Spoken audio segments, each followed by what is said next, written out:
que se hayan saltado todos los protocolos por el contenido del informe que hoy día circula o que ya es de conocimiento público. O sea, en menos de 24 horas el caso Tomás dio un nuevo e inesperado giro, esta vez por una lamentable filtración. Los saludamos, le damos la bienvenida. Comenzamos el programa con lo que usted está viendo en pantalla, esta filtración en el caso del pequeño Tomás. Estamos con Rodrigo Pérez, que nos acompaña para entregar los últimos antecedentes. Y la triste noticia, Rodrigo, no nos deja de impactar. También estamos junto a Amaro. Te saludo, Amaro, que por restricciones sanitarias nos hemos dividido. Bienvenido. No tengo retorno, querida, pero mando un cariñoso abrazo aquí desde el Estudio 4 y ya me incorporaré. Perfecto. Rodrigo Pérez, los principales antecedentes que vamos a estar revisando en los próximos minutos en extenso con esta filtración del caso. Los antecedentes y las contradicciones. Hipotermia e inanición. Sin alimentación y con frío. Habría fallecido el menor. Esto es una filtración. Hasta ahora no hay confirmación, no hay un documento, nadie lo conoce, nadie lo ha visto. Perfecto. Pero vamos a analizar esas contradicciones. Ayer nosotros escuchábamos a la fiscal del caso diciendo que habían más sospechosos. Sin embargo, al parecer había un informe que hablaría de una muerte natural. ¿Qué significa esto? Pero sumar a eso, Rodrigo, las mismas sospechas que tenía la fiscal, que lo comentó ayer, que no estaba muy de acuerdo con las primeras investigaciones, la primera parte del procedimiento. Ese es otro antecedente que evidentemente vamos a analizar. Ahora, el por qué se filtra esto, por qué a la familia no le informan de este importantísimo antecedente y se enteran por la prensa. Estuvimos hablando hasta muy tarde, por la noche, con la familia, realmente impactados con esta noticia, enterados por los medios de comunicación. Nadie entendía lo que pasaba. Aquí se lo vamos a explicar. Oye, también, Rodrigo, pensar que los papás fueron a ver a la fiscal hace 2 días. Tuvieron esa reunión personalmente, se les informaron varias cosas, pero este informe que se había filtrado, ¿será cierto al 100%? ¿No será cierto? ¿Será parte de lo que está utilizando la fiscal en la investigación? Hay que decirlo, son interrogantes que están planteadas. Así es, y que las vamos a analizar acá, que vamos a escuchar evidentemente a los especialistas y vamos a revisar la cronología en el caso y las contradicciones que se han desarrollado en distintos puntos de esta investigación. Bueno, esto ya lo vamos a tratar. Gracias, Rodrigo, nos reencontramos en breves minutos más, pero está llamando Marilyn Pérez, se encuentra en un punto de la capital y nos cuenta cuál es el panorama de este día viernes. Marilyn, bienvenida. Sí, hola Tonka, estoy en el pasaje de Gaña, información de último minuto, comuna de Peñalolén, porque se está desarrollando a esta hora un procedimiento policial. ¿Qué habría pasado? Que este automóvil que están viendo ustedes tendría la patente oculta, lo detecta Seguridad Ciudadana de la comuna, lo sigue y finalmente le pide cooperación a Carabineros para que lo detenga en este pasaje. Eso con una mascarilla, justamente como lo ves tú ahí. Dígame. Para con eso, por favor. Yo pensé que era un chiste, ¿no? Le puso una mascarilla a la patente. Exacto, es una mascarilla, tal como tú lo ves en las imágenes. Esto fue lo que le llamó la atención a Seguridad Ciudadana, que tenía la patente oculta. La razón no la sabemos, pero ellos deciden seguirlo y finalmente logran, con la ayuda de Carabineros, detenerlo acá. Pero miren, si ustedes la miran bien, mira, acércate, Peña, ven. Tiene los números tapados, pero deja uno a la vista, que es el final, y también tiene las 2 primeras letras que no están ocultas, porque claro, la mascarilla es más pequeña, entonces no tapa toda la patente. Oye, Marilyn, y es por eso, entonces, dígame. Enganchada con lo elástico, igual sí, claro, como uno la usa, la mascarilla. Qué buena calidad la mascarilla en todo caso. Sí, pero resiste, Rodrigo, ¿no? No, sí. Ahora, lo bueno es que está protegiendo de alguna manera el auto. La pregunta, ¿está utilizada la mascarilla o no, Marilyn? ¿Será la del mismo que la puso ahí? Mira, no, la conversación que tuvieron con Carabineros la están teniendo ellos ahora. Vamos a estar con el capitán muy cortito para que nos cuente qué se sabe, capitán, cuál es el argumento que daban estas personas para tener tapada la patente, en este caso con una mascarilla, muy insólito. Así es, buen día, Marilyn. Bien, en realidad el procedimiento se gesta porque los agentes preventivos de Peñalolén logran realizar un seguimiento que le llamó la atención al tema de la mascarilla en la placa patente única. Y como estábamos fiscalizando, realizando los controles sanitarios en el sector de la Rotonda Grecia, identificamos esta situación, llegamos rápidamente hasta lograr la detención del conductor del vehículo. Porque mira, Peña, muéstrala, o sea, es insólito encontrar esta forma de tapar una patente. Claro, ¿no? Señala de que iba a realizar unos trámites y que en base a eso tomó la decisión de tapar esta placa patente. Por si pasaba por algún pórtico o algo. Exactamente, va a ir el tag, va a ir también a lo mejor algún control o fiscalización, pero obviamente eso llama la atención y ante eso nosotros realizamos rápidamente. ¿A usted encontrarse con esto, que alguien tapara de esta forma tan novedosa, por decirlo algo, con una mascarilla, una patente? La verdad que insólito, es una de las pocas veces que encontramos este tipo de situaciones y no sé si habrá querido entregar algún tipo de mensaje respecto a la situación que se está viviendo hoy día, pero llama la atención. De verdad que llama la atención, es insólito, nunca lo hemos visto de este tipo. Dentro de, y para está Rodrigo, también está Amaro, hemos escuchado las fiscalizaciones, de hecho tenemos un video de lo que pasó en el sur también. Las explicaciones pueden ser infinitas, ¿verdad? Sí, claro. Las salidas son siempre insólitas. Es práctico. Pero, es práctico, sí, porque hemos visto mecanismos súper bien diseñados, medios tecnológicos con botones, pero aquí llegó y se sacó la mascarilla y la puso. Es bien práctico. Práctico, insólito, por supuesto, totalmente fuera de norma, pero me refiero a que tantas cosas hemos escuchado, pero esto es primera vez que lo vemos. Sí, claro. Marilyn. Sí, y nos decía él que es la única forma que han encontrado de tapar así la patente, porque se ven otros mecanismos, capitán, incluso hay algunos que la suben y la bajan, tienen un sistema mecánico para bajar y evadir el tag también. Claro, hay algunas personas que se han especializado en ocultar las placas patente únicas, pero de verdad que esto llama la atención porque si bien de manera artesanal, pero más aún el hecho que lo hagan con una mascarilla. De hecho, me llama más la atención el hecho que el conductor haya andado sin mascarilla que la patente sin mascarilla. Claro. Seguramente a lo mejor ocupó su misma mascarilla para ocultar la placa patente, pero esa es la situación que ocurre. Y ante eso procedimos a la detención rápidamente. Claro, la infracción es doble además, por una por la mascarilla, la multa. ¿Se fue detenido? Y además porque tapaba la patente. Claro, claramente está detenido por ocultación de la placa patente única y obviamente por infracción al artículo 318 del Código Penal. ¿Y se le cobra la multa por no usar la mascarilla? Exactamente, se considera también dentro de las cuentas que nosotros tenemos que dar a los distintos tribunales y está considerado esos 3 hechos que corresponden al conductor del vehículo. Yo lo vi, Tonka, conversando mucho al conductor con el capitán. ¿Qué le decía? ¿Qué explicaciones le daba? ¿Hacia dónde iba? ¿Tenía permiso? ¿No tenía permiso?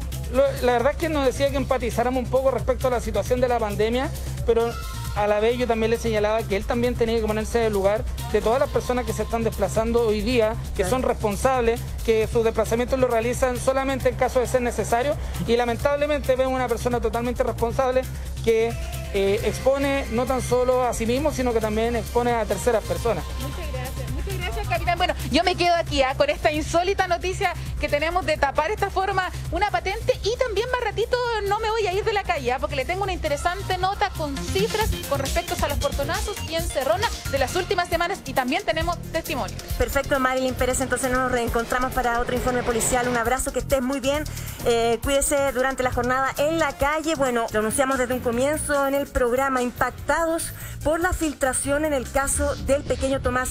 Nuevamente Rodrigo Pérez nos acompaña porque los datos entregados no a la familia, sino que filtrados a la prensa, no nos pueden dejar indiferentes. Así es, y nos sorprendió a todos. Nosotros inmediatamente comenzamos a comunicarnos con la familia, con los abogados. Nadie sabía de esto.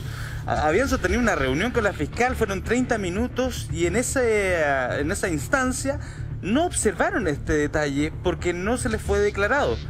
¿Qué es lo que pasó aquí? ¿Cuáles fueron finalmente las instancias? ¿De qué manera un medio de comunicación logra dar con estos detalles tan importantes? La causa y la data. Y aquí atención con esa información, porque la data, de ser cierta esta filtración, hablaría de que el menor falleció 4 días después de su desaparición. Terrible. O sea, te conmociona, uno se impacta con esa información.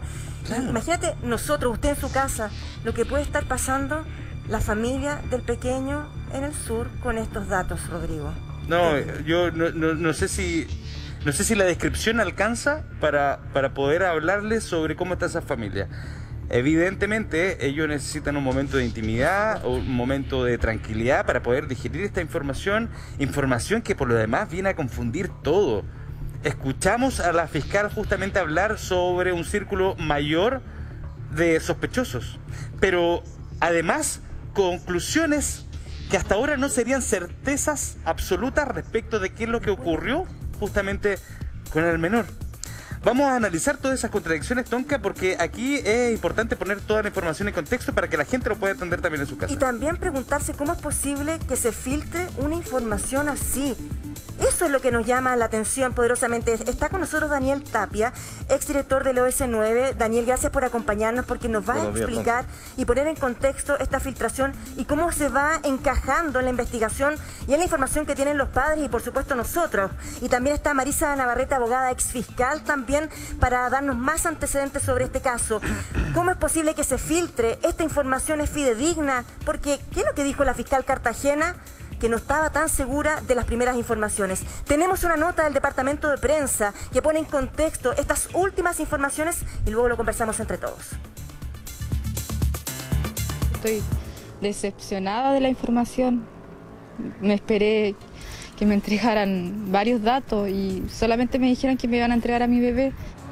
Así reaccionó la madre de Tomás Bravo. Su corazón está dividido. Porque si bien tras casi 2 meses de espera, la fiscal regional del Biobío le confirmó que el próximo 23 de abril por fin podrá recuperar el cuerpo de su hijo, hasta ahora la investigación no ha determinado la data ni la causa de muerte. Estuvo mi hijo ahí prácticamente para nada, o sea, el sufrimiento, la espera, todo para nada. La fiscal aseguró que hay varios sospechosos en la investigación. La afirmación no sorprende a la familia de Tomás, porque tras la detención del tío abuelo como único imputado de su desaparición y muerte, ellos han pedido reiteradamente investigar otras aristas. Me parece bien que lo estén investigando y que si hay más personas o si hay más situaciones, si hay testigos, o sea, todo se tiene que investigar. Desde el primer día nosotros hemos pedido eso como familia. Sí, mira, yo desde el primer día y he pensado que siempre he dicho que mi padre es inocente y lo mismo de toda mi familia que vivía en el entorno de Tomás ahí en esa casa. Yo sé que todos son inocentes y nadie tiene nada que ver con la muerte de Tommy.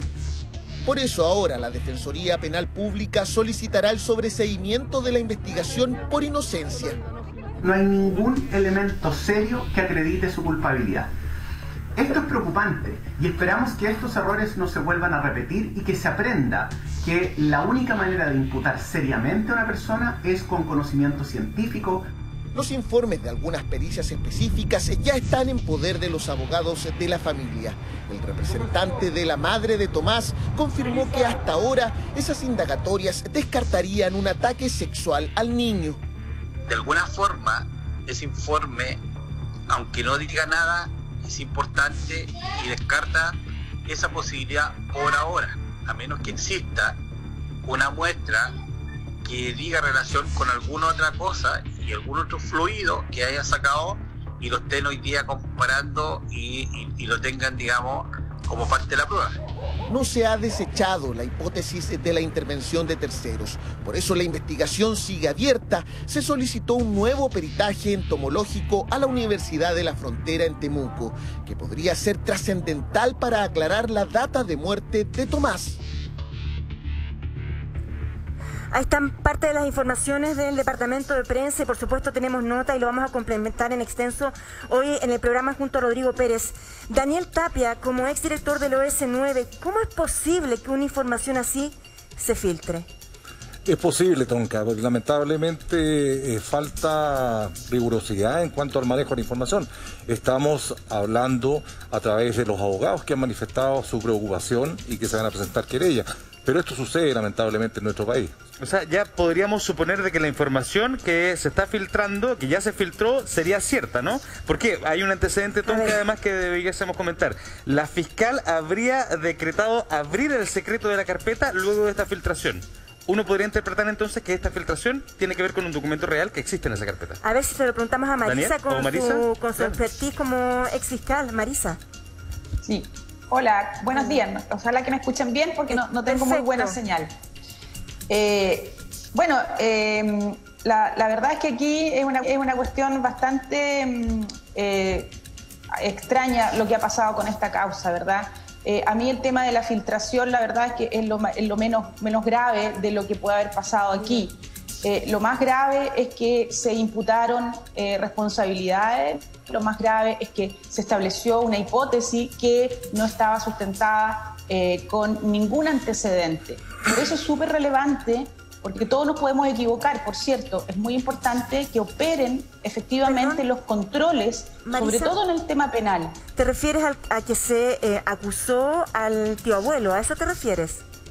Sí, a eso me refiero, pero a esa disculpa hipótesis. que te interrumpa, porque la fiscal no lo descartó de la investigación, incluso habló de más personas involucradas. Entonces, eso es lo que uno, sin tener la expertise de ustedes, le hace ruido con la filtración de este informe. Sí, es que efectivamente, bueno, eso es lo extraño que se señala aquí, porque la verdad es que esta causa se ha conocido por la prensa. Efectivamente, además, la Fiscalía es quien tuvo una participación activa en entregar mucha información en el inicio, ¿te acuerdas? Entonces, obviamente es un caso de interés público. En ese contexto, muchos casos de interés público, la gente, todos los ciudadanos tenemos derecho a conocerlo porque nos interesa. Por lo tanto, por eso es que digo que la filtración es lo menos grave. A mí no me parece que pueda ser posible que estos antecedentes hayan sido totalmente desconocidos para el Ministerio Público. Recordemos que desde el inicio habían estos signos ciertos de hipotermia. ¿Se recuerdan? Incluso, Daniel, cuando estuvimos ahí en el programa lo conversamos. Y dentro de la hipótesis que se manejaban era efectivamente una muerte accidental. Recordemos que el niño apareció junto a un bosque que era muy denso y una de las alternativas y las máximas de la experiencia parece bastante común que una persona se pueda perder dentro de un bosque tan denso. Marisa, disculpa, pero las declaraciones de la Fiscalía hablan de un círculo mayor de sospechosos. Si tiene un documento tan importante como una pericia del Servicio Médico Legal, ¿puede ocurrir que el argumento y el documento sean totalmente dicotómicos? Claro, lo que pasa es que, según lo que leí en la prensa, eso no lo sabemos, la fiscal habría desconocido de este informe, ¿cierto? Este informe habría sido filtrado desde el Servicio Médico Legal, según lo que señala información de prensa, y que la fiscal no lo habría conocido. Y en eso podemos entender un poco las declaraciones de la fiscal. Y que le habría llegado después, de hecho, a las 18:30 horas, según... Pero perdón, eso es más grave aún, pero les propongo revisar justamente las declaraciones de la fiscal Cartagena. La Fiscalía no mantiene a un solo imputado como único sospechoso, pero no está en condiciones tampoco de descartar la participación de nadie por el momento. Ahí es súper claro. Habla de participación de terceros y que no puede descartar a nadie. O sea, estamos hablando siempre, de un crimen, ¿no? ¿Marisa? Claro, lo que pasa es que, a ver, yo también escuché las declaraciones completas de la fiscal y, bueno, da a entender por ahí que podría haber una figura distinta aquí. Y voy a referirme concretamente a esa figura distinta, que es haber dejado, ¿cierto?, a un menor abandonado y de este abandono resultara la muerte, el abandono de menores, ¿ya? Entonces, en esa hipótesis, por cierto, que a lo mejor la fiscal está pensando en un caso como este. Veremos si eso es posible acreditarlo. Recordemos que los antecedentes, de verdad, y yo, esa es mi opinión personal, también lo descarto, porque recordemos que el abuelo se le pierde accidentalmente, según su versión, el niño, e inmediatamente comienzan su búsqueda, e inmediatamente, muy poco tiempo después, va hasta la casa y hace todas las labores, participa en la ayuda. Por lo tanto, eso no es un abandono de niños. Hay una cosa que no me cuadra, si me permiten simplemente preguntar también a Daniel Tapia. Durante 4 días hay una intensa búsqueda y se señala que es hipotermia e inanición. ¿Cómo es posible que, habiendo hecho un peinado de toda esa zona, no se da con el niño? No me cuadra. A mí, Amaro, sí me cuadra, porque hemos mantenido, o yo he mantenido una hipótesis respecto a que esto se trata de un accidente, y lo digo responsablemente, porque hasta este minuto, tal como dice Marisa, no se ha acreditado la existencia de un delito, y por lo tanto, si no está un delito, malamente o equivocadamente podemos acreditar una autoría, una complicidad o un encubrimiento. Esa es una premisa. Lo otro es posible, y aquí yo tengo una hipótesis respecto de por qué se pierde el menor y por qué llega a ese lugar. Cuéntenos. Porque yo creo que la versión del abuelo es la que corresponde, pero quiero dar margen a la duda del lugar donde fue dejado el menor. ¿Y por qué digo esto? Porque el menor conocía la zona, y si era dejado en un lugar conocido, él tenía la capacidad de regresar a su domicilio. Pero eso no ocurrió. Pero eventualmente, coloquemos en la siguiente hipótesis, que el menor fue dejado en otro lugar distinto al que él conocía. Eso le produce una desorientación. Recordemos que los 1.600 metros hay que descontarle el trayecto entre la casa y el lugar donde fueron a buscar los animales. Ya se acorta esa distancia y por lo tanto el menor puede eventualmente, en esta desorientación, llegar al lugar donde fue encontrado. Tuvimos esta misma conversación en los pasillos cuando nos encontramos temprano. Yo le pregunté inmediatamente, Rodrigo, tú estuviste ahí, y todos nos han dicho, es muy difícil que el menor haya llegado solo a ese lugar. Y te lo preguntó varias veces. Y es lo que todos dicen, ni siquiera lo digo yo, sino que lo dicen quienes conocen la zona desde siempre. Pero hay un antecedente que no se nos puede olvidar. El fiscal, cuando llega al lugar, sale y declara frente a los medios el sitio del suceso. Dice, sitio del suceso, grita la participación de terceros. Eso tiene una explicación. Entonces, ¿cómo? ¿Cuál? Eso tiene una explicación. Porque cuando nosotros llegamos a un sitio del suceso, nos formamos una impresión. Y en este caso el fiscal llega, ve la escena, ve al menor, ve las condiciones que está el menor. No voy a ser directo en lo que él ve, pero obviamente lo que estaba observando no se condice con una normalidad. Lo que no quiere decir de que exista un delito. Porque hay que recordar que si estamos hablando de hipotermia, hay un antecedente que es súper clave aquí, que es antes de que se produzca la desaparición del niño. El niño no controlaba las funciones fisiológicas, por lo tanto, incluso tuvo que ser limpiado para que acompañara al tío, porque él lo quería acompañar. ¿Qué pasa? Que ese día cuando se pierde las temperaturas fueron muy bajas, por lo tanto, un menor cuando transita en una zona de bosque con temperaturas bajas de noche, se produce obviamente una función fisiológica de lo que ustedes conocen. Daniel, ahí tenemos que ser... Bueno, pero voy a terminar la idea. Adelante. Termino la idea. Entonces, cuando tú llegas a ese lugar, perfectamente el menor se puede haber sacado alguna prenda. Y eso, cuando tú lo observas, lo primero que puedes presumir es que hay algún delito de carácter sexual. Y eso te hace a ti tomar cierta posición. Y que fueron las primeras informaciones que dio el fiscal. Dijo, intervención de terceros, ¿cierto? Y aquí estamos frente a un homicidio. Pero lamentablemente eso no ha sido acreditado. Hasta el día de hoy no hay antecedentes criminalísticos ni tampoco hay pruebas científicas que dan cuenta de eso. Daniel, que ahí hay dos cosas que yo creo que hay que poner los puntos, los márgenes, por así decirlo. Hay información sumamente delicada que yo sé que tú conoces bien y que evidentemente tenemos que tratar de resguardar. Pero entiendo perfectamente lo que tú estás diciendo, ¿verdad? Es la presunción del fiscal cuando llega al lugar. Hay un punto, hablando justamente del sitio del suceso, en donde se habla de que la ropa habría estado toda bien doblada. De hecho, es más, que es eso una de las señales para el fiscal Ortiz que le hace pensar de la participación de terceros. Yo creo que no es el objetivo de, o sea, no es lo que le da la percepción al fiscal ver la ropa doblada, sino que es la posición y en las condiciones que se encuentra el cuerpo. Eso es lo que a él lo hace presumir un posible abuso sexual. Por lo tanto, eso lo lleva a emitir declaraciones, pero lamentablemente tenemos que recordar los informes del Servicio Médico Legal, causa indeterminada en estudio, y ahora se conoce que la causa basal de muerte es por hipotermia, ¿cierto? Y también la falta de alimentación y líquidos. Ahora, pero no ha habido ninguna prueba científica o peritaje que acredite, por ejemplo, el abuso sexual. Pero ni menos tampoco la atracción física sobre el cuerpo.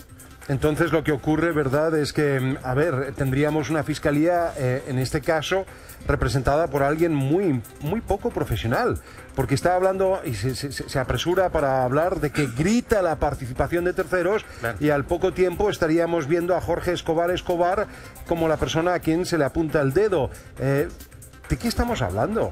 Es que, Amaro, tú estás dando en un punto, porque si tú analizas el informe de la PDI, que tiene 500 hojas y más, ellos dicen claramente que no pueden asignar responsabilidad alguna sobre los hechos. Y segundo, que no han podido determinar fehacientemente la forma y las circunstancias que el menor llegó al lugar. Ese es un antecedente que tenía el fiscal a la mano. Y lo segundo era el informe del Servicio Médico Legal que decía causa indeterminada en estudio.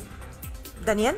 ¿Sí? Justamente conversando de esto y recordando las declaraciones del fiscal, revisemos ese momento para contrarrestar con estos últimos datos y detalles sobre el caso. Aquí está. Homicidio. ¿Se descarta entonces que haya sido un accidente, fiscal? No se trata de un accidente. ¿Qué elementos hay que permiten deducir aquello? Digamos, la manera del hallazgo, claramente hay intervención de terceros. Lo dice claramente, ¿eh? Ustedes lo escucharon ahí en la palabra del fiscal. Es esa la percepción inicial del fiscal y eso es lo que produce la duda después. Entonces, vamos poniendo en contexto esta historia, vamos ordenando un poco toda esta historia que nosotros la conocemos bien, pero en este momento, con este antecedente, nos cambia todo. Vamos a ver un poco el mapa del lugar, ustedes lo conocen bien en su casa, están las cámaras de seguridad en este punto, la casa, el puente en donde se reúne justamente con Jorge Escobar, y desde aquí transitan.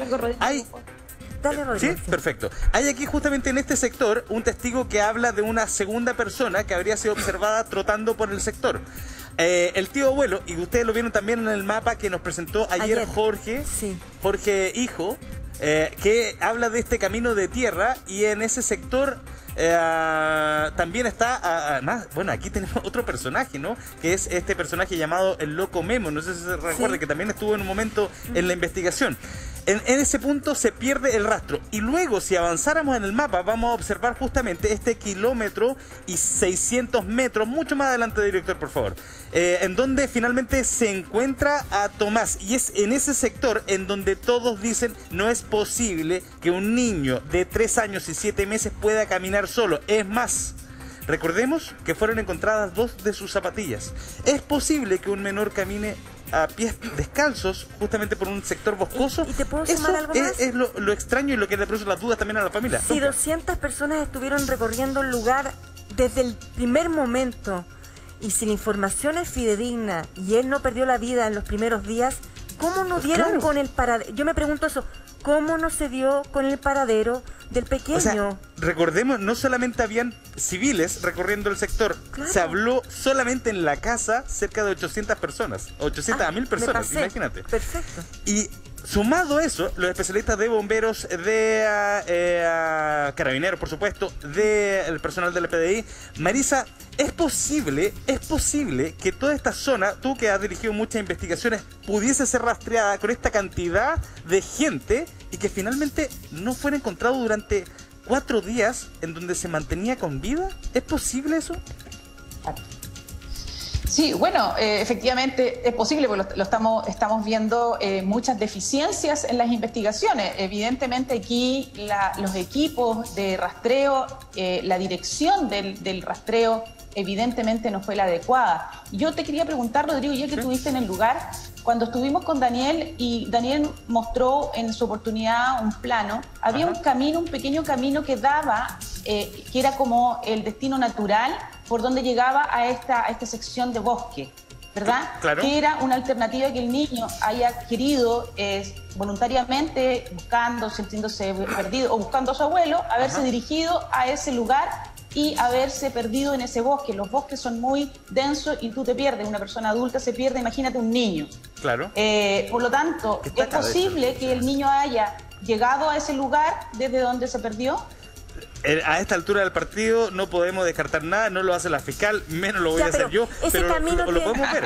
Marisa, pero es verdad, lo podemos ver aquí, Marisa, de todas maneras. Pero lo que dice Marisa, ¿ese camino es donde justamente se encontraron las zapatillas del menor o no? Es cerca de ese camino, de hecho. Mira, avancemos un poquito, señor director, usted me estaba mostrando justamente el lugar del hallazgo. Es acá en donde se le pierde la pista y donde también tenemos la fotografía de ese personaje que en algún momento fue sindicado como un sospechoso, que vivía a varios kilómetros del lugar. Él incluso dio declaraciones a la prensa y descartaba, de hecho se ofreció para una práctica de examen de ADN. Sin embargo, si nosotros observamos más adelante en el mapa, señor director, el punto de hallazgo, estamos hablando justamente de un sector que queda a 1,600 metros desde el punto en donde fue visto por última vez, y hay unos pequeños senderos, de hecho, que atraviesan este bosque que está por acá, y que era lo que estaba comentando Marisa. Y mira, ustedes lo pueden observar, ¿no? Detengámonos ahí, señor director. Hay unos pequeños claros, aquí está muy pixelado, pero hay unos pequeños claros en este bosque, ¿verdad? Sí. En este sector de acá está el último punto de avistamiento. Este sector que nosotros vemos en el mapa como café, porque prácticamente no hay vegetación. Y estos claros comprenden unos pequeños senderos que dan hacia este sector. Un niño pudiese haber transitado por ahí, es una de las interpretaciones, al menos entendemos hasta ahora que el servicio médico legal hablaría de causas naturales. ¿Podría haber llegado ahí solo? Esa es la pregunta. Esa es la pregunta, y le insistimos a Daniel también, cortito antes de volver al mapa. Nos preguntamos nuevamente eso, Daniel. ¿Es posible que un niño de esa edad llegue solo a ese punto? Sí, es perfectamente posible, e incluso hay experiencia internacional que dice cuando un menor se pierde que avanzan 2.000 metros, 3.000 metros. Hay que tener en cuenta que un ser humano en condiciones normales avanza 5 kilómetros la hora. 5 kilómetros la hora. Ahora, yo quiero precisar, los 1.600 metros son tomados, de acuerdo a lo que entregó la Fiscalía en su oportunidad, desde la casa hasta el lugar del hallazgo. Hay que disminuir, restar los metros que fueron utilizados para ir a buscar los animales, y estamos hablando de 500 metros, o sea, estamos hablando desde el punto de desaparición no más allá de 1 kilómetro. Ya, pero mira, lo que estás planteando es sumamente bueno e interesante. ¿Por qué? Me imagino yo que en base a tu experiencia también nos podría hablar de cuánto pudiese resistir un niño sin alimentación, con frío, con un día de lluvia torrencial que hubo en el sector, en condiciones de abandono prácticamente, porque estaba sin la compañía de nadie, suponiendo que así fuera. Aquí hay dos aspectos que son importantes. Primero es que el menor, eran horas ya de la tarde, noche, estaban las condiciones ambientales muy frías, hubo una temperatura de 10 a 11 grados. Él obviamente que se saca su ropita porque algo le sucedió y bueno, la temperatura atacó sobre eso. Ahora, la hipotermia es bien claro, ataca el corazón, el sistema nervioso, ¿cierto? Y afecta también el aparato respiratorio. O sea, el cuerpo puede permanecer con vida un tiempo determinado que de manera inconsciente. Por lo tanto, de acuerdo a lo que dice el Servicio Médico Legal, cuadra con su posición. Daniel, usted dice que se gritó, se llamó, mucha gente recorrió y él no tuvo la conciencia para responder a esos llamados. ¿Eso plantea usted? Porque sí, porque hasta este minuto no hemos conocido de un antecedente diferente a que él se haya movilizado desde ese lugar. Por lo tanto, yo debo entender que cuando él hace el abandono desde el lugar donde es dejado, supuestamente por su abuelo, llega a un lugar determinado, estamos hablando de que él hace el tránsito prácticamente ya en horas de la noche, 21 horas, 22 horas, y llega a un punto donde la temperatura era baja, más la lluvia, por lo tanto, no le permitió continuar avanzando y ahí viene la hipotermia y obviamente como consecuencia, ¿cierto?, la falta de alimentación y líquido.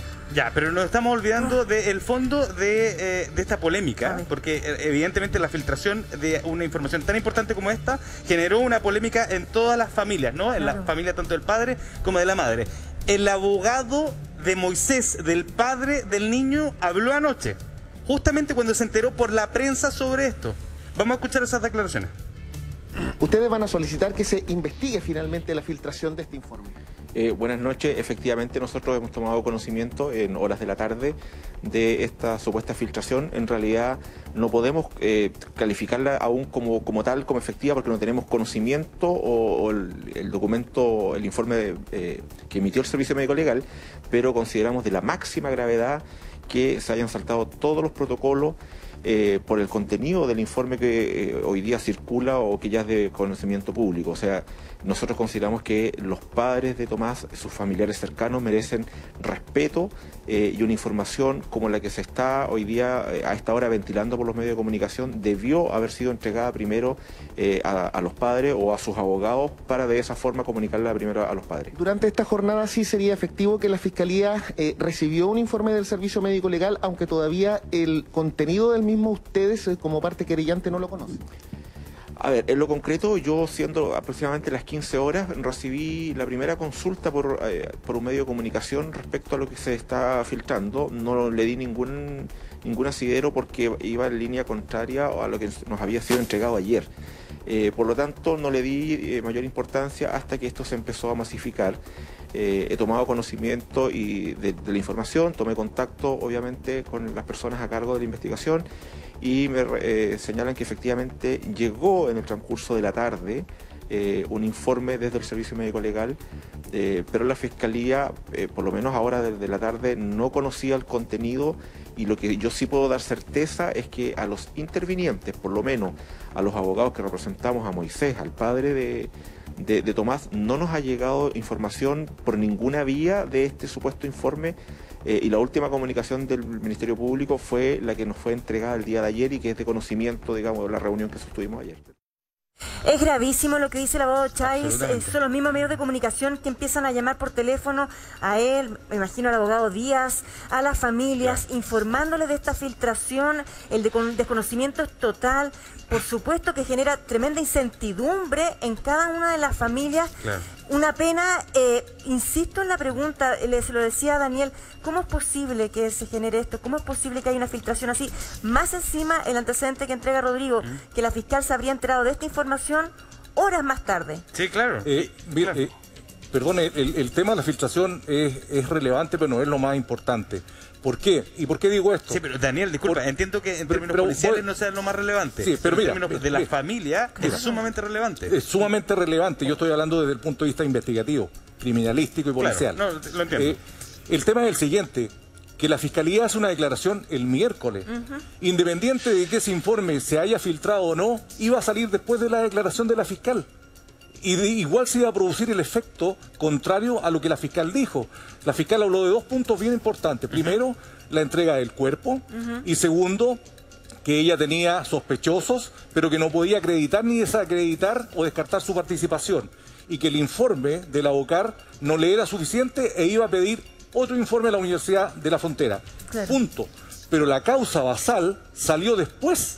O sea, independiente de que se haya filtrado ese documento, no estaba en conocimiento de la fiscal. La fiscal debería haber esperado ese elemento, ese informe que era vital para poder tomar una posición. Justamente, de hecho, es más, comillas, escuchen lo que voy a decir. Esto es lo que dijo. Seguimos esperando algunos resultados de orden científico que permitirán en el futuro, no ahora, determinar causas de muerte, data y algún otro antecedente. Eso es lo que dicen los medios de comunicación. Revisemos esas declaraciones. ¿Las tenemos? Por supuesto. Revisemos esas declaraciones, sí. Tonka. Sí, en cualquier minuto vamos a tener esas declaraciones, pero insisto, si sabía que en breve, en un día o en 2 días más iba a tener esa información, ¿cómo uno o cómo se puede cerrar en la posibilidad y... Bueno, no es que se cierra, da también esa posibilidad importante de que hay más involucrados? Claro, a ver, explíqueme, pongamos esto en orden para que vayamos entendiéndolo todos. Ella da una declaración luego de la reunión que sostiene con los padres a las 3 de la tarde, ¿ya? Se junta con ellos, dice, todavía no tenemos conclusiones certezas. Vamos a solicitarle a una universidad que nos acompañe con informes complementarios a los informes que ya tenemos. Y en ese momento, la carpeta investigativa que se le muestra a los abogados no estaba completa. Había partes de ella que estaban en secreto. Y es por eso que probablemente en esa carpeta estaba este informe, pero los abogados no pudieron acceder a él. Ahora, ¿qué es lo que ocurre?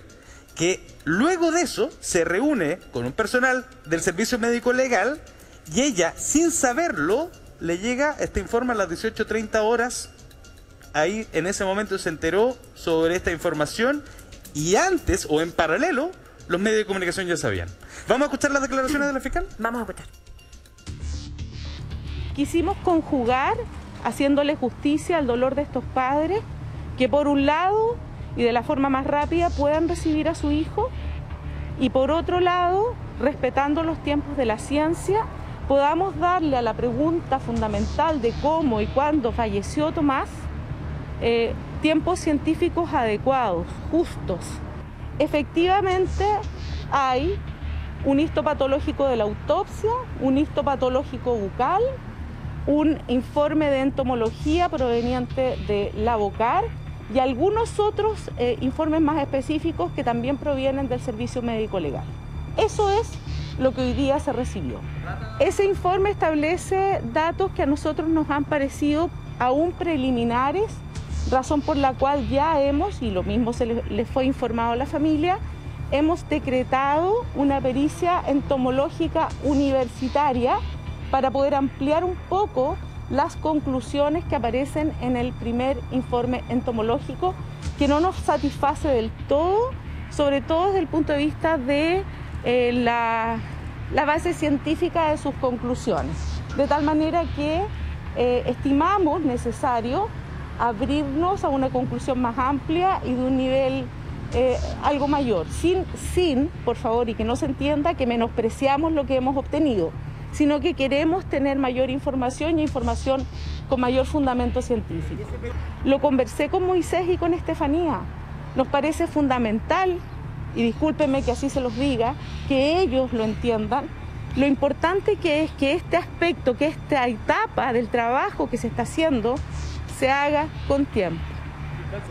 Falta seguramente profundizar en los mismos resultados que ya llegaron. ¿Qué quiero decir con esto? que usted puede tener un resultado de orden anatomopatológico en el cual no es otro sino que profundizar en ese, para lo cual usted puede necesitar una nueva pericia, ¿me entiende? Entonces desde ese punto de vista no es solo lo que no ha llegado, sino que cómo interpretamos de la mejor manera lo que ya tenemos. La Fiscalía no mantiene a un solo imputado como único sospechoso, pero no está en condiciones tampoco de descartar la participación de nadie por el momento. No se puede descartar la intervención de terceros hoy con los antecedentes tanto científicos como del tipo investigativo, que es el que hemos desarrollado nosotros junto a la Policía de Investigaciones, junto al Labocar de Carabineros. Hay más de una persona que está siendo investigada como sospechosa. La línea de investigación de intervención de un tercero incluye a Jorge Escobar y a otros sospechosos, ¿ya? Y en esa línea hemos tenido avances. Créame y esté seguro que cuando estemos seguros de quién es, haremos lo que tenemos que hacer. Y cuando estemos seguros de quién no es, también haremos lo que como Fiscalía tenemos que hacer. Que la investigación todavía sobrevuela la posibilidad de una muerte en la que no haya intervenido terceros, pero que de una u otra manera haya tenido que ver con eso. O sea, no hemos cerrado ninguna línea por el momento. Y yo creo que eso es valioso desde el punto de vista que no nos cerramos a nada. Si en la muerte del niño Tomás intervino una o más personas, todas esas personas hoy están libres. Todas esas personas pueden hoy estar viéndome en televisión. Que si aquí hubo intervención de terceros, yo pueda determinar quiénes son y llevarlos ante la justicia. Muy mala investigadora sería si diera pistas a esas personas que en este momento me pueden estar viendo. Estamos atentamente escuchando a la fiscal Cartagena y entre medio conversamos con Rodrigo porque nos llama la atención, uno, el emplazamiento públicamente a esos posibles sospechosos. Claro. Me pueden estar viendo, pero también... O sea, ¿le está hablando a los sospechosos? Claro, y la otra cosa que me llama la atención, Rodrigo, y para nuestros especialistas, me da la sensación de que la información, este informe que se filtró, ya lo tenía en sus manos, pero lo quiere corroborar con un paralelo con la universidad. No sé si les hace sentido eso. Mira, ahí Marisa está diciendo que sí. Mira, de hecho, Marisa, por eso mismo te quería preguntar, porque todo esto es filtración. Es filtración la información del informe del Servicio Médico Legal y también es filtración el que se haya reunido con un personal del Servicio Médico Legal y que en paralelo, o a una hora aproximada a las 18:30, le llega esta información al correo. Sin embargo, como dice Tonka, cuando uno la escucha, habla que tiene un informe, y aquí hay algo que me llama la atención. Dice que queremos ampliar, que queremos profundizar, no otra cosa. Sin embargo, punto seguido, dice, hay más sospechosos y no voy a decir quiénes son porque me pueden estar viendo por televisión. Yo aquí no entiendo mucho, por favor, ayúdanos, Marisa. Bueno, lo que obviamente después de conocer esta información y uno escucha las declaraciones de la fiscal, obviamente está hablando de esta conclusión. Incluso ella dice, tenemos unas conclusiones que no nos satisfacen y estamos buscando entonces una nueva interpretación, una nueva explicación de estas conclusiones. Ya eso no lo podemos afirmar o no, tenemos que esperar que sea ella misma quien lo aclare, pero claramente está hablando de conclusiones que no le satisfacen.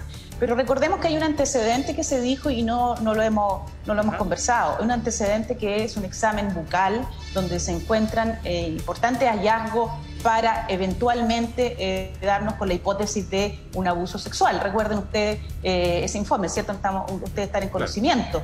Entonces, ese hallazgo es totalmente contradictorio con lo que habría sucedido. Puede ser que el menor haya sido abusado post-mortem. Eso es, toda esta confusión se produce efectivamente porque hay información contradictoria. ¿Cómo se explica ese informe bucal? Por lo tanto, tal vez en esa línea es que la fiscal ha señalado que requiere una mayor explicación, porque a cualquier persona, a cualquier fiscal, no nos encaja si esos informes son reales, ¿cómo entonces es que tiene hallazgos relevantes a nivel bucal el niño que pudiera indicar un abuso sexual? Daniel. Sí, es que yo quiero analizar dos instancias.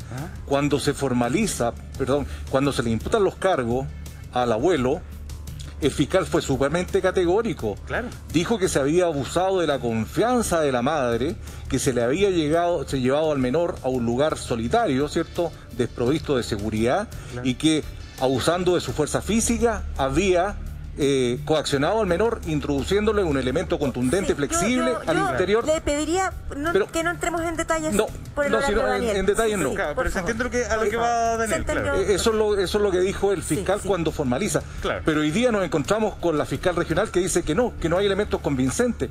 En una etapa se estaba acusando a alguien de un homicidio calificado. Claro. Y hoy día decimos que tenemos sospechosos, pero no hemos acreditado ni tampoco hemos descartado la participación. Podría ser una interpretación, aquí tú nos puedes ayudar con tu experiencia, Daniel. ¿Podría ser una interpretación entonces de que en algún momento el menor haya sido víctima de cualquier tipo de vulnerabilidad y posteriormente de eso haya sido abandonado en el sector? Es que en este minuto, yo siempre hablo de hechos objetivos, y en este minuto no hay nada que diga que estamos frente a un delito. Si nosotros analizamos el informe, el supuesto informe que llega del Servicio Médico Legal, dice que la causa de muerte es por hipotermia, ¿cierto?, e inanición.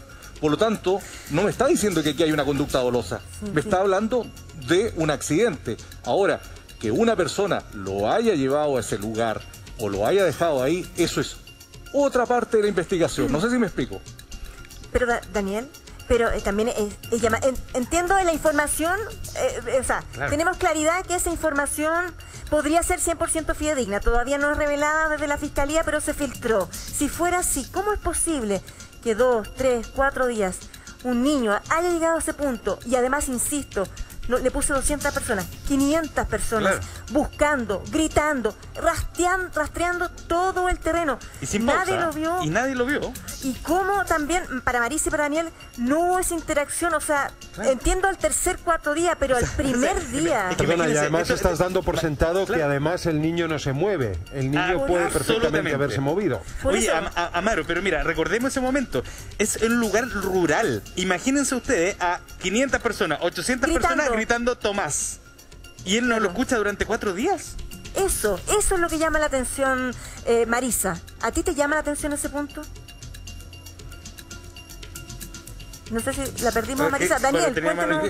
Es que eso va a depender en las condiciones que se encuentre el menor, porque si el menor está inconsciente y está afectado por la hipotermia, no va a reaccionar. Entonces, justamente lo que yo te estaba diciendo delante, Daniel, que haya sido víctima de algún tipo de vulnerabilidad y haya sido abandonado aún con vida en un sector aledaño. Es que yo entiendo esa posición, pero en este minuto no hay ningún elemento de juicio que apunte en ese sentido.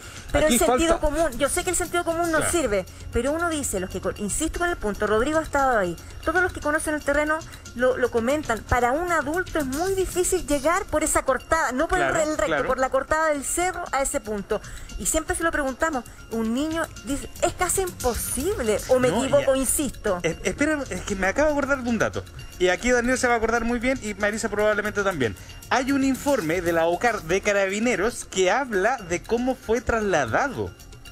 Describe exactamente, incluso con qué mano lo habrían trasladado, lo habrían sostenido justamente en medio de la vegetación a través del bosque y lo habrían dejado en el lugar de hallazgo.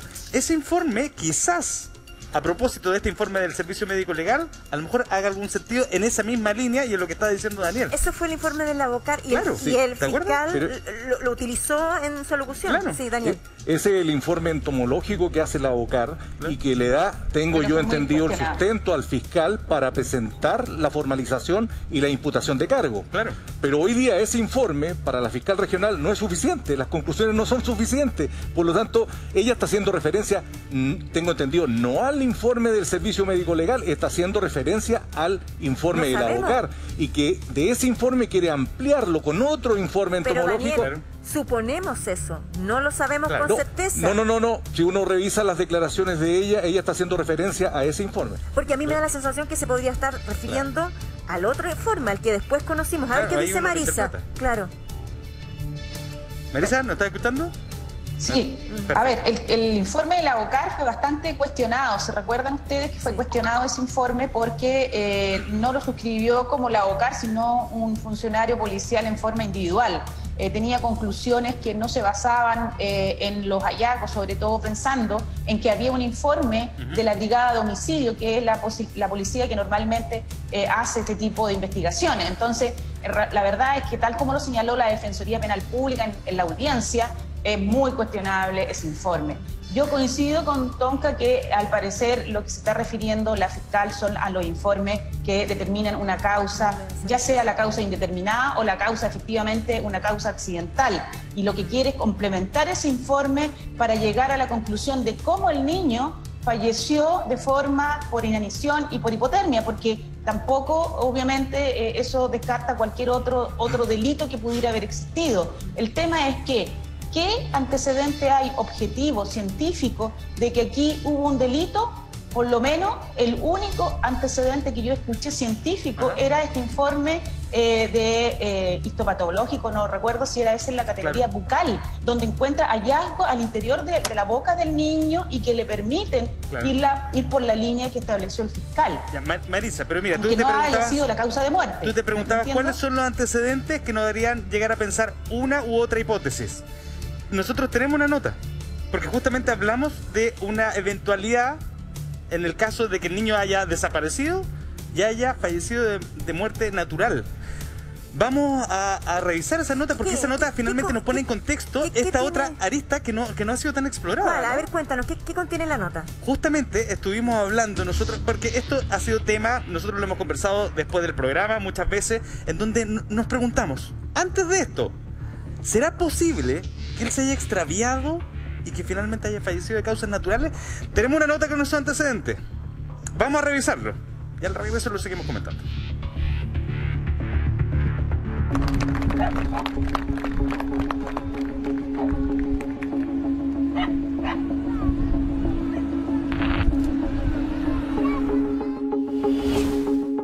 Una incómoda espera, un mes sin certezas, 4 semanas que han transformado la angustia inicial en la ansiedad actual por tener respuestas.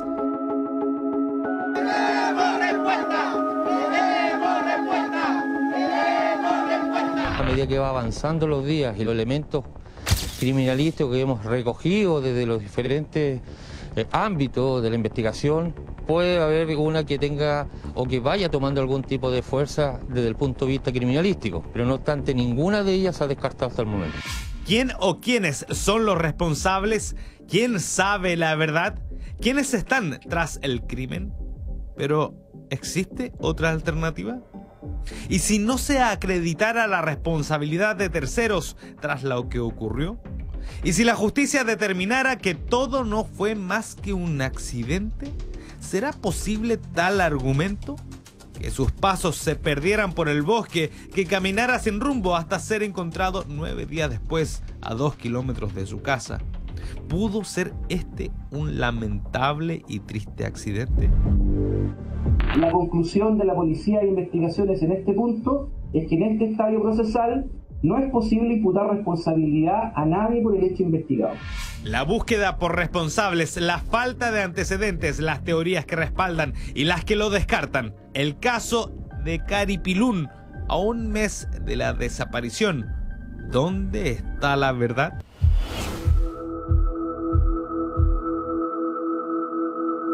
Día 1. Fue un miércoles por la tarde cuando todo comenzó. Caripilún, hasta entonces un punto desconocido en el mapa, pero pronto se transformaría en el centro de atención de todo un país, en el terreno donde se volcarían todos los esfuerzos de un Estado y voluntarios por encontrar a un niño de polerón naranja, en medio del verdor de un bosque que parecía una inmensidad. Buscamos la vaca y entonces la encontramos y recorrimos un poco el sector ahí los dos. Y después llegamos a una parte donde quedó él y yo bajé hacia abajo a buscar la vaca y lo dejé solito a él ahí. Y en el momento de volver no lo encontré. Pero él podía haber corrido hacia abajo, por ejemplo, haberse metido a algún bosque, alguna quebrada. No creo, porque yo cuando yo salí a buscarlo no estaba, yo lo grité y no me habló, no dijo nada, o sea, no contestó cuando vivían ellos. Esta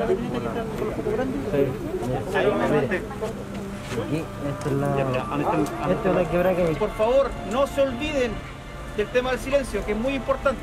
Y otra tranca más arriba. Hay un río que no es profundo. Arriba y otra tranca más. También hay un río.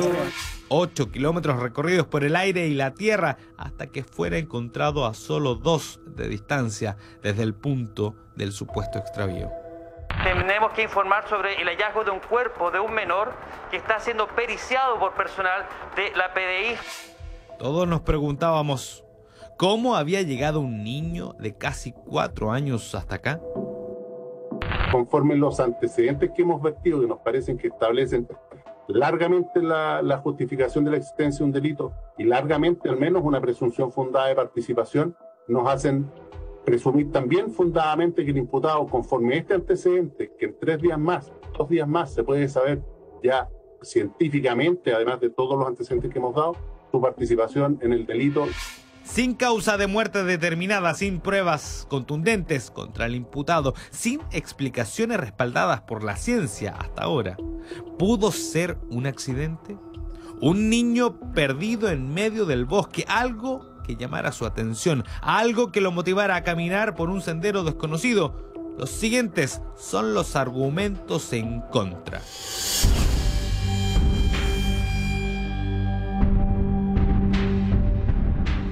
Desaparece Tomás el miércoles 17, a las 2 de la mañana del jueves 18 nosotros tomamos conocimiento al teléfono del turno y se dispuso de inmediato la concurrencia de las policías, pero ya el sitio del suceso estaba absolutamente alterado y los rastros que pudieran haber habían sido absolutamente alterados. Palabras del fiscal Ortiz. Y él dijo que el sitio del suceso grita. ¿Qué es lo que nos gritan esos exámenes? No gritan nada, hay un resultado 0. Desde el primer momento, el fiscal Ortiz declaraba con seguridad la participación de terceros. Sin dudar, a la misma hora de esta declaración ya habían pasado 2 minutos desde que había solicitado la detención de Jorge Escobar Escobar. Claramente el imputado llevaba en brazos al menor acá y por eso tiene las lesiones en este lado. Tiene las lesiones en la pierna izquierda porque la otra pierna se la defendía el menor que lo llevaba colgando. Claramente la dinámica es haber llevado al niño en brazos con su cabeza hacia su pecho y es por eso la disposición de las distintas lesiones, tanto en el cuerpo de Tomás como las lesiones que presenta el imputado y que no pudieron haberse generado de otra manera que la referida. Apresurado o no, lo cierto es que para la Fiscalía la hipótesis de la participación de un tercero siempre ha sido la principal respuesta a lo ocurrido con el menor. Habría captado algo de interés. Eso motivó que se dirigiera hasta este punto el fiscal que se encuentra al interior de este fondo. Se logró encontrar el cuerpo de Tomasito. Ya se solicitó la orden de detención al Tribunal de Garantía de Arauco. ¿Contra quién? Contra Jorge Eduardo Escobar Escobar. La disposición de las prendas de vestir, así como el lugar en que fue encontrado el niño, hacen inferir para quienes pudieron ver el sitio del suceso que alguien más debió estar presente en el momento en que llegó hasta ese punto. Pero no solo eso, recientemente otros 2 elementos encontrados respaldan esta hipótesis.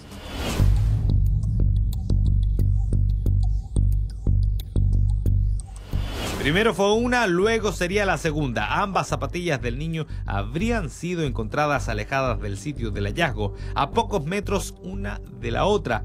¿Cómo es que entonces pudo haber caminado entre ramas, senderos de tierra y quebradas sin sus zapatos? ¿Pudo un niño caminar descalzo por estos intrincados caminos? Para muchos, imposible.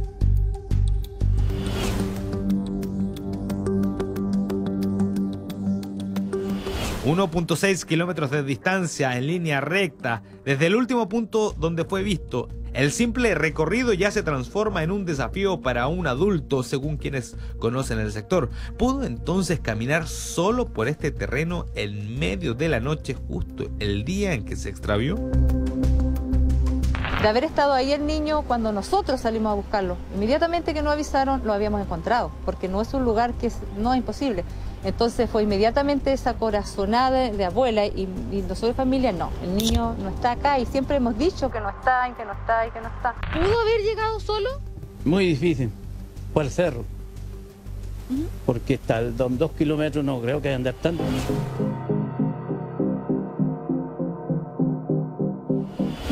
A pesar de la falta de testigos y la escuálida información al respecto, todavía hay algunos que hablan de esta arista de la investigación. Lo cierto es que un hecho llama la atención para quienes circularon por el sector los días antes de su desaparición.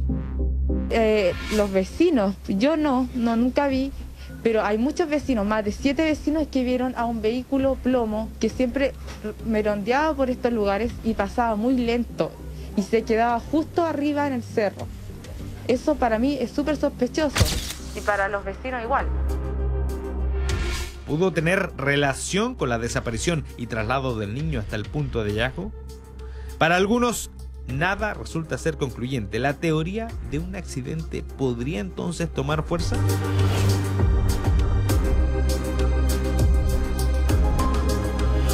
Según la información extraoficial, la existencia de cámaras de seguridad en el sector no serían de aporte a la investigación. El resultado de las pericias indicarían que ningún movimiento vinculante con el hecho fue registrado. ¿Puede ser eso una señal de que no existen responsables en lo ocurrido con el niño? Para la madre no existe esa posibilidad. Que había muchas cámaras, que siempre se manejaban cámaras, y lo único que me dicen es que encuentran solamente una foto borrosa y que ahora los torreros no están en las torres porque ahora tienen esas cámaras de vigilancia. O sea, algo no me cuadra, algo no me cuadra.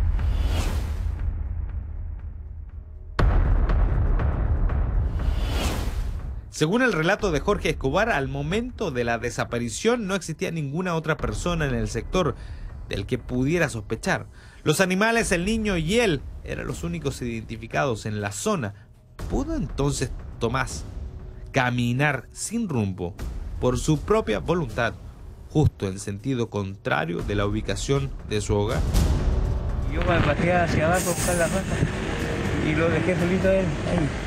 Y en el momento de volver no lo encontré. Pero él podía haber corrido hacia abajo, por ejemplo, haberse metido algún bosque, alguna quebrada. No, porque yo cuando yo salí a buscarlo no estaba, yo lo grité y no me habló, no dijo nada, o sea, no contestó cuando yo llamé. Porque él lo dejó solito. Entonces eso va a estar siempre en nuestros corazones, siempre esa culpa.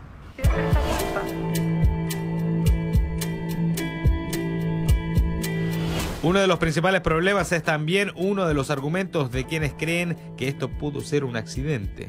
La falta de testigos hoy es un desafío para la investigación.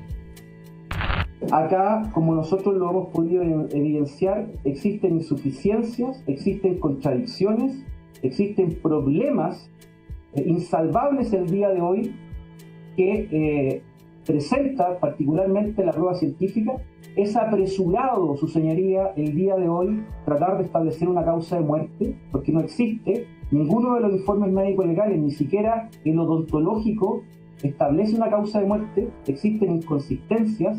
El fiscal ha desechado sin ninguna razón la extensa investigación de la Policía de Investigaciones, ha desconocido las conclusiones y ha arribado a conclusiones, insisto, sin ningún sustento fáctico. Sin testigos concluyentes, sin pericias del teléfono que registraran movimientos en la zona y sobre todo la inexistencia de una reacción del niño frente al ataque de un tercero, hacen que las interpretaciones en este punto sean divergentes. Mi hijo gritaba muy fuerte cuando algo no le parecía o sentía miedo. Yo creo que perfectamente le pudieron haber tapado la boca a mi hijo. Yo creo que esa persona conoce perfectamente el lugar, porque aquí un cerro tal grande, o sea, una persona que venga de afuera, no, o sea, para lo que hizo, o sea, los mismos bomberos recorrieron el lugar muchas veces, como más de 3 veces el lugar donde encontraron a mi hijo, y después lo encontraron. O sea, esto estaba todo planeado.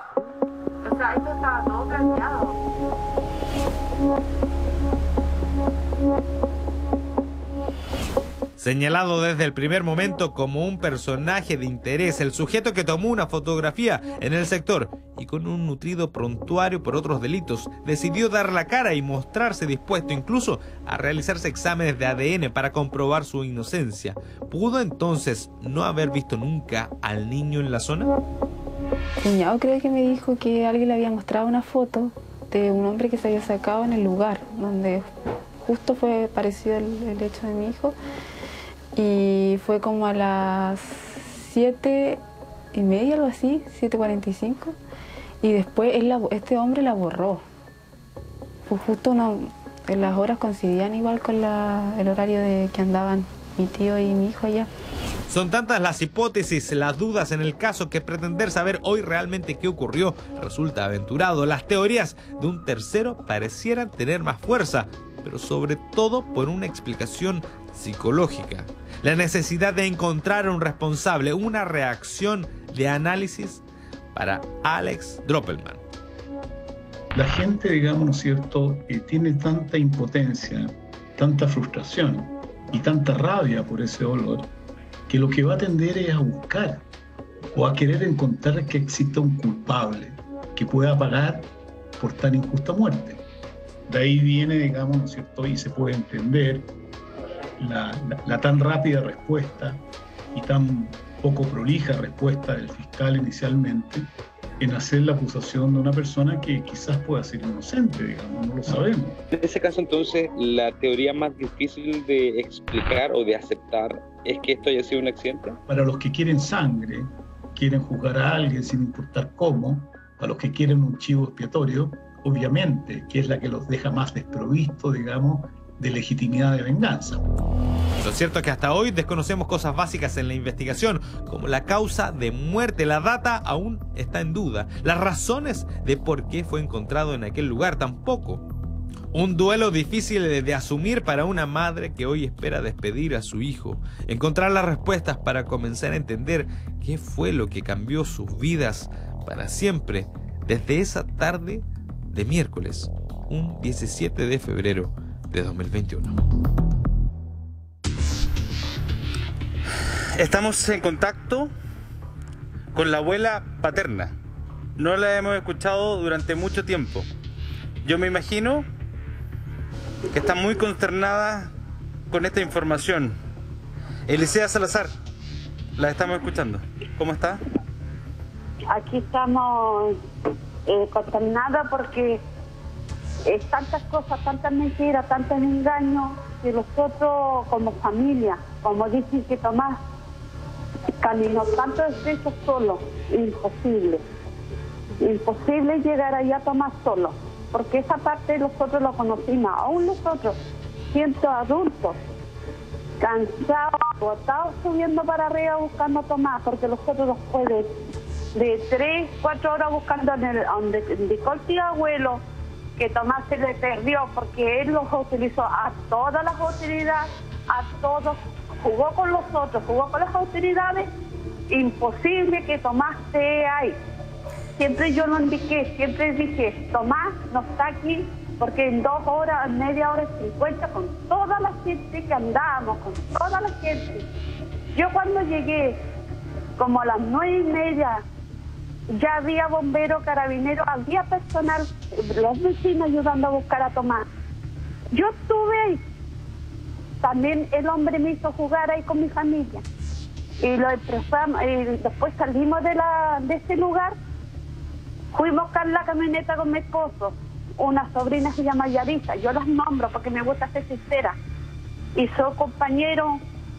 Salimos los 4 en la camioneta de mi esposo a buscarlo hasta el cerro arriba, donde encontraron a Tomás. Pero por el otro lado, y venía bajando esa hora a las 2 de la mañana, el hijo de Eduardo Escobar, que es Jorge, venía bajando el abuelo de Tomás, que el padrastro de Estefanía, don Alfredo, en las últimas rinconadas del cerro. Nosotros los vimos los 4. Y le preguntamos a Jorge Escobar en Macilla, no me dio la cara. Avanzó tan rápido que no me quiso hablar. Yo le decía, ¿dónde dejaron a Tomás? El muchacho no quiso hablar conmigo. Se puso nervioso, dígame. Señora Elisea, la estamos escuchando atentamente. Tenemos muchas preguntas que hacerle. No solamente nosotros, todo el país la está escuchando atentamente. Pero tenemos compromisos comerciales, Tonka. Sí. Y primero mandarle un abrazo. Esto ha sido tremendamente fuerte para la familia completa del pequeño. Queremos escuchar también sus argumentos, por qué sigue sospechando también de esa parte de la familia. Hagamos una cosa, tenemos un compromiso comercial, como bien lo dice Rodrigo, hacemos un corte y a la vuelta conversamos largo con la señora Licea, que ha tenido la gentileza de contestar el teléfono. Y también usted ahí la batalla del 10%, por supuesto vamos a tratar ese tema, pero antes de la pausa estábamos conversando con la señora Licea, abuela paterna del pequeño Tomás. Gracias, señora Licea, por mantenerse en contacto con nosotros. Usted, que estuvo en la zona, buscó a su nieto insistentemente junto con tantas otras personas. Según el informe que se reveló en la jornada de ayer, que se filtró, ¿usted cree posible que su nieto haya llegado solo ahí o haya deambulado por lo menos 3 días sin escuchar los gritos o sin que alguna de las personas que estaban buscando ahí lo hubieran visto? De esos 3 días, claro, nosotros, como todo el personal que andaba buscando, yo digo personal, porque para mí toda gente, y le agradezco a toda la gente que andaba buscando a mi nieto. No habíamos encontrado esos 3 días caminando el niño, no habíamos encontrado, incluso el primer día, porque yo le gritaba. Y todos me imagino, se hablaba de 200, 500 personas, claro, recorrieron todos los puntos gritando, y usted eso lo ve muy, muy difícil, ¿no? Sí, pues difícil, porque imagínese, si mucha gente no estuvo solamente enfocada en el punto que dijo el tío abuelo, mucha gente se desparramó, incluso salieron más arriba la gente, por otros lados del mismo recinto, pero por otro lado se desparramó mucha gente. Señora Licea, disculpe, pero en la zona en donde fue hallado, yo al menos en lo personal, quizás usted me puede mentir, yo no vi en el día mismo de la desaparición, ni posterior, 24 horas, 48 horas, no vi a gente en ese mismo sitio. No sé si usted lo vio. En la zona que se encontró Tomás, nosotros veníamos íbamos pasando como a las 9 de la mañana. A mí me dio curiosidad que vi bomberos en ese lugar y la pedí y una persona de buzo en el río. O sea, había personas ahí. Señora Licea, pero más allá de quizás lo frío que puede resultar esta información para quienes no conocemos la familia en profundidad, yo me imagino que en lo personal, información se lo debe haber tomado de una manera que yo no me imagino cuál fue su reacción. ¿Cómo vivieron ese momento? Rabia, impotencia. Claro, ¿Cómo se enteraron? ¿Ah? ¿Cómo se enteraron? ¿Los llamó alguien por teléfono? ¿Qué pasó? No, viendo las noticias. ¿Viendo las noticias? Viendo las noticias. ¿Y ahí se comunicaron con el abogado? ¿Qué fue lo que pasó, señora Licea? Mire, yo como abuela, yo llamo al abogado y no tengo respuesta. Me dio el teléfono, su WhatsApp, no hay respuesta. ¿No le contestó entonces el abogado? No.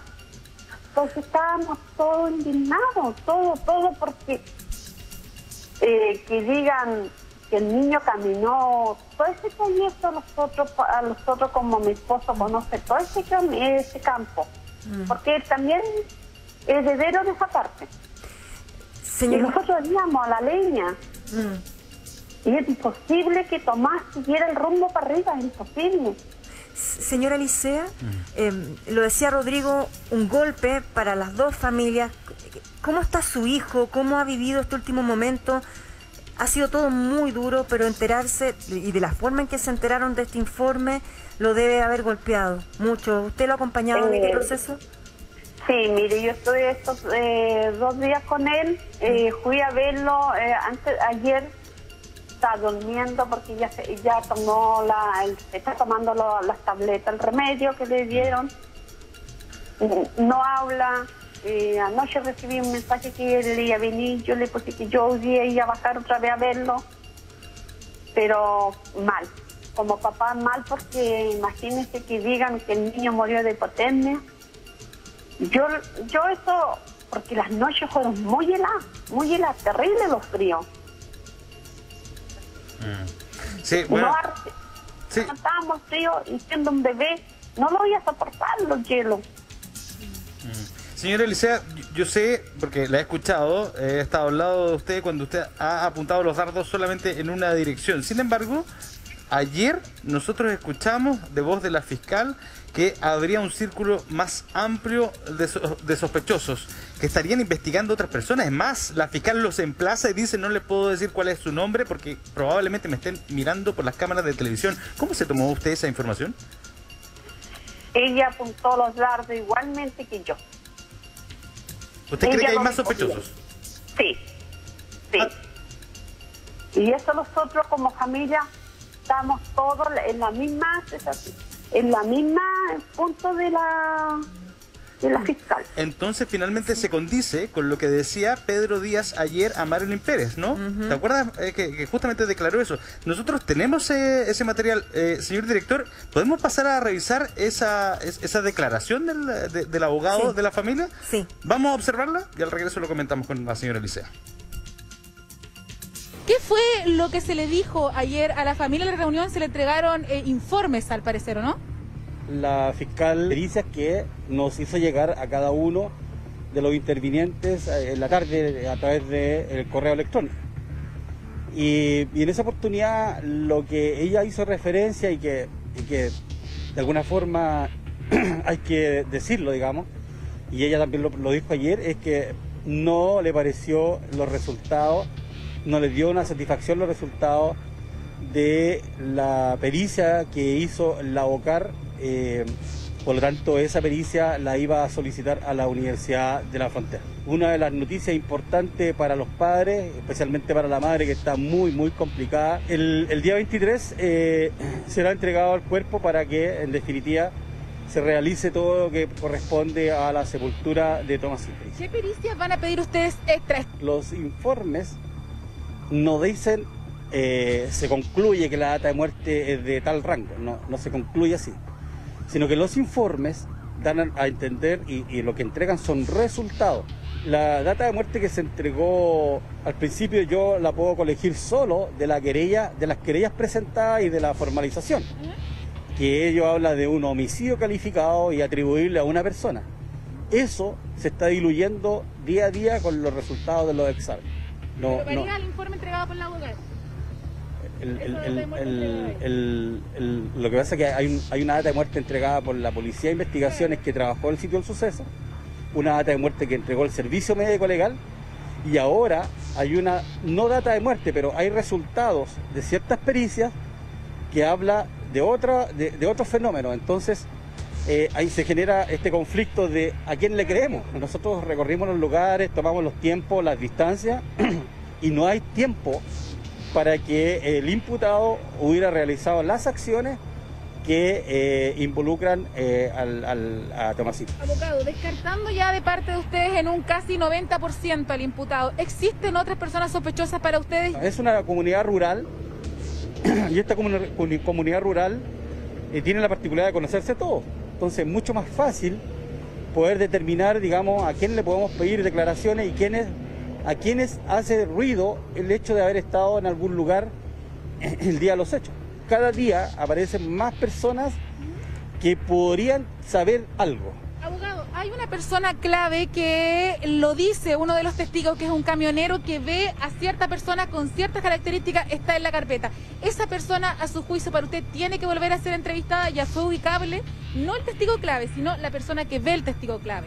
Esa es una diligencia que está en proceso.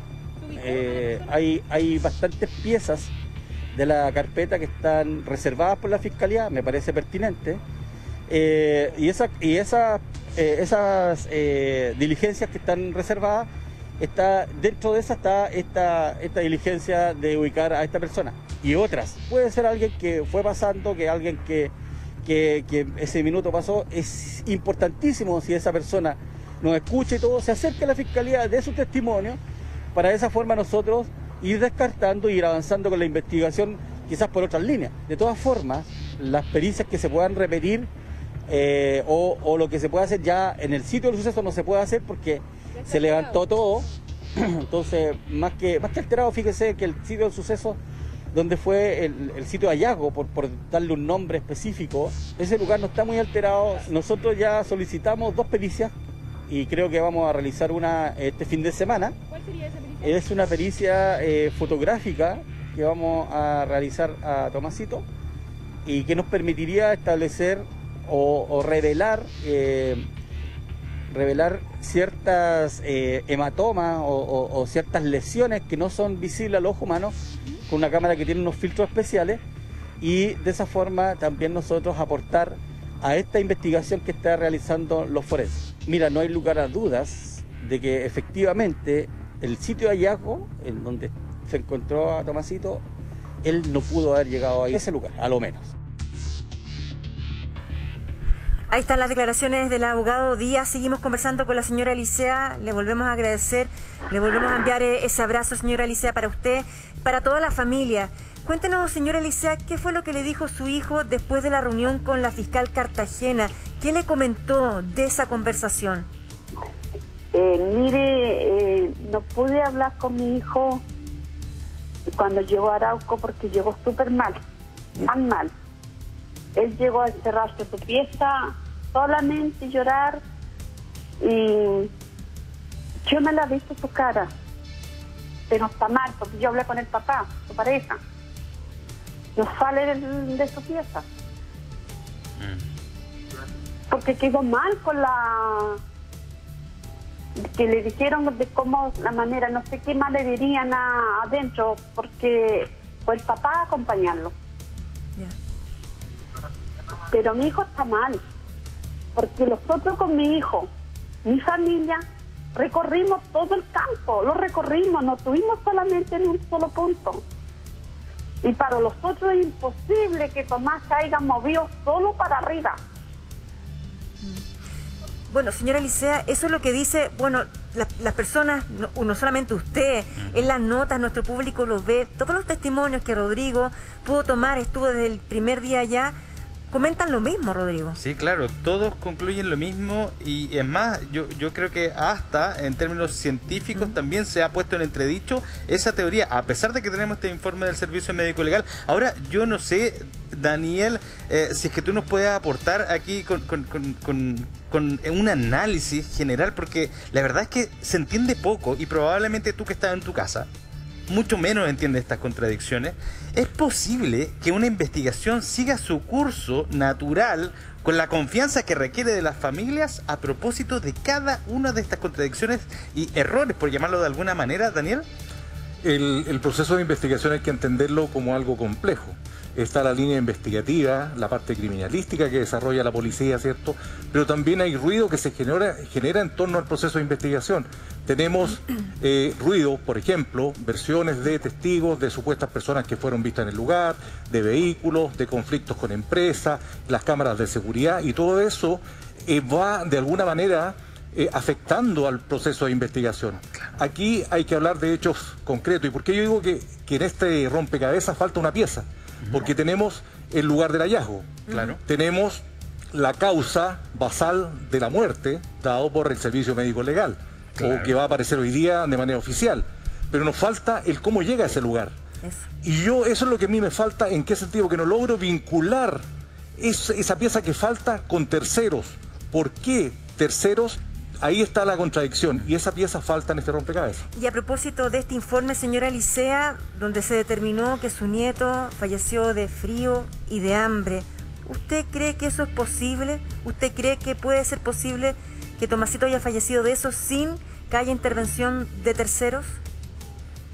Mire, yo por ese lado lo tomo que era un niño a 9 días, que no tome su leche, no coma un pedacito de pan, el frío. No sé si estaba con ropita el niño bien abrigado, tenía que ir muerto de hambre, pero es imposible, que vuelvo a recalcar, que el Tomás se haya trasladado solo para este lugar, porque son montes donde nos encontraron. Y si se hubiera desplazado solo en el trayecto, el primero o segundo día, no haber escuchado los gritos que muchas personas hayan estado buscando, eso también nos lo preguntamos. Nos dicen que Tomasito muy despierto, también muy atento, conocía perfectamente el lugar, señora Licea. Sí, eso es verdad, conocía al recinto, porque siempre iba con su tío abuelo por arriba. Yo misma lo llevaba, íbamos a pie, sino en la camioneta, pero Tomás un día, nosotros sacando leña para la camioneta, le llaman, Tomás quiso volver a la casa a buscar a su perrito, era un perrito blanco. Y yo tuve que correr a Tomás porque volvía para atrás a su casa. Él tiraba hasta el camino, volver para la casa. Lo conocía perfectamente. Claro. Eso es lo que le produce sospecha a todas las familias, ¿no? A la familia paterna como a la familia... Claro. Ahora, pero hay una duda, porque hay una cosa que dice Daniel que me parece que es fundamental. Daniel en algún momento nos plantea qué es lo que ocurre si es que es guiado a un punto en donde él pierde la orientación. Ese punto finalmente resolvería lo que está diciendo la señora Elisea, ¿o no, Daniel? Sí, el tema es que nosotros estamos elucubrando una hipótesis a partir de la declaración del abuelo. Y el abuelo dice que lo deja en un lugar determinado que era conocido por el menor. Claro. Y que conteste con lo que nos está diciendo la abuelita, en el sentido de que el menor conocía la zona y se regresaba o sabía regresarse a su casa. Pero en la hipótesis de que no haya sido ese lugar que se declara, sino que haya sido otro desconocido por el menor, produce una desorientación. Ahora, por eso que digo yo que nos falta esa pieza del rompecabezas, que es cómo llega el menor desde el lugar donde es dejado al lugar del hallazgo. Pero sigue Marisa con nosotros, no es que desconfíe, pero ¿puede ser posible que este informe del Servicio Médico Legal esté errado? No sé, Marisa o Daniel, ¿quién se anima? ¿Es posible que esto ocurra y que finalmente en una otra investigación o una investigación paralela, Marisa, se determine una causa de muerte diferente? Sí, a ver, lo que pasa aquí, yo me gustaría hacer como algo más objetivo, porque la gente que nos está escuchando de pronto no tiene una confusión que, bueno, ¿qué pasó aquí? Claro. Lo que normalmente sucede es que siempre se le toma en consideración el informe del Servicio Médico Legal. Eso es lo que sucede 100%. Se puede equivocar, por cierto, habrá que descartarlo, pero lo que tenemos hoy día es un informe de un organismo técnico especializado para poder pronunciarse sobre la causa de muerte. Si es eso así, lo que se descarta con eso es un homicidio por acción, es decir, que alguien mató a una persona dolosamente, se descarta. ¿Por qué? Porque la causa de muerte es una causa que no es atribuible a tercero. Pero lo que tampoco tenemos hasta el momento descartado. Perdona, Marisa, una cosa antes. El abogado Pedro Díaz acaba de decir que hay otra tecnología que podría revelar otra información. Claro. Y sumado a eso lo que dice Rodrigo, sobre lo que dice la fiscal. Es una hipótesis, eso es una elucubración. Si lo tuviéramos sería una cosa distinta, pero la verdad es que hoy día los datos objetivos no tienen. Lo que se está trabajando, yo entiendo, es eventualmente un homicidio por omisión. Es decir, que el niño puede haber sido secuestro, se llevó a un lugar y se le dejó ahí a fin de que un niño menor no pudiera desarrollar o mantener su vida. Y eso podría ser un homicidio por omisión, es decir, alguien que deja premeditadamente a un niño abandonado a su suerte, evidentemente se puede morir. Y la otra hipótesis del otro delito que se está investigando es el presunto abuso sexual. Y allí no tenemos los resultados de ADN, no sé, pero entiendo que no habrán resultados. Por lo tanto, si existió ese delito, sin ADN va a ser prácticamente imposible acreditar esa hipótesis. Ya, claro, pero volvamos, porque lo que tú estás diciendo es sumamente importante, Marisa. Tú estás diciendo que una de las hipótesis, que se puede transformar en tesis, es que finalmente alguien voluntariamente lleva al niño y lo deja en solitario. Yo no sé con qué fin, o sea, estoy tratando de ponerme bajo el prisma del sentido común. ¿Quién es capaz de hacer eso? ¿Por qué? ¿Por qué antes que se me olvide, lo que quería, por dónde se encontraron las zapatillas, lo desconozco, y también es muy relevante porque si el niño caminó mucho trecho descalzo, habrán quedado lesiones en sus pies. Que den cuenta de que el niño caminó ese largo trayecto o corto trayecto hasta el lugar del hallazgo. Si no tiene ninguna lesión, obviamente fue trasladado en brazos. ¿Me entienden el análisis? Sí, perfecto. Y señora Elisea, que sigue con nosotros, ¿usted cree en la teoría del secuestro a su nieto? ¿Es posible una cosa así? ¿Lo han conversado en familia? Mire, nosotros mismos, sí, como familia, muchas conversaciones. Pero como escuchaba yo a la señorita aquí, Tomás había tenido lastimados sus pies, sus talones con espinas. Porque eso es campo. Y ha tenido sus pies lastimados, sus piernas, totalmente fuera de un rasguño, fuera más rasguño sus piernas. Sus pies clavados con espinas. Señora Licea, Los gatitos. se encontraron las zapatillas de Tomasito. Si Tomasito hubiera caminado, ¿se habría sacado él mismo las zapatillas? Ahora un antecedente que creo que deberíamos analizar. La distancia, lo que justamente estábamos hablando, la distancia de las zapatillas con el lugar en donde fue encontrado Tomás. Y sumado a eso, algo que ayer nos dijo Jorge Escobar, hijo, que rompió el silencio y estuvo con nosotros hablándonos sobre antecedentes importantes. Lo vamos a revisar, sí, Perfecto. Rodrigo, seguimos conversando con la señora Licea, estamos con Daniel, con Marisa Navarrete, conversamos de todo esto a la vuelta de la pausa comercial. Y hoy en Bienvenidos... Un informe que concluye, pero en el que pocos o prácticamente nadie confía. ¿Cómo puede ser esto si es que estamos hablando de un organismo del Estado? El Servicio Médico Legal, 4 días después de su desaparición, habría fallecido de causas naturales, inanición e hipotermia. Estábamos hablando con Elisea, pero además yo le comentaba que ayer el hijo de Jorge Escobar habló desde el lugar en donde se encuentra refugiado, alejado de los medios, para comentarnos en exclusiva cómo se está viviendo esto. Vamos a escuchar esas declaraciones y al regreso yo te voy a comentar lo que conversamos con él telefónicamente para saber cómo se tomaron este antecedente después de la información que le entregó la fiscal Cartagena. Vamos a escuchar eso. ¿Cómo está tu papá? ¿Cómo está don Lalo? ¿Cómo está don Jorge Escobar? Mi padre estaba con mucha pena. Desde el primer día que pasó esto, con mucha pena. No sé qué más puedo decirte de él. Jorge, ¿ustedes pensaban que las declaraciones de la fiscal y las iban a sacar a tu papá de la investigación? Porque pasó todo lo contrario. O sea, no descarta a terceras personas, pero sigue manteniendo a tu padre como una figura a investigar dentro entonces de este proceso. Sí, mira, yo desde el primer día he pensado, que siempre he dicho que mi padre es inocente, y lo mismo de toda mi familia que vivía en el entorno de Tomás ahí en esa casa.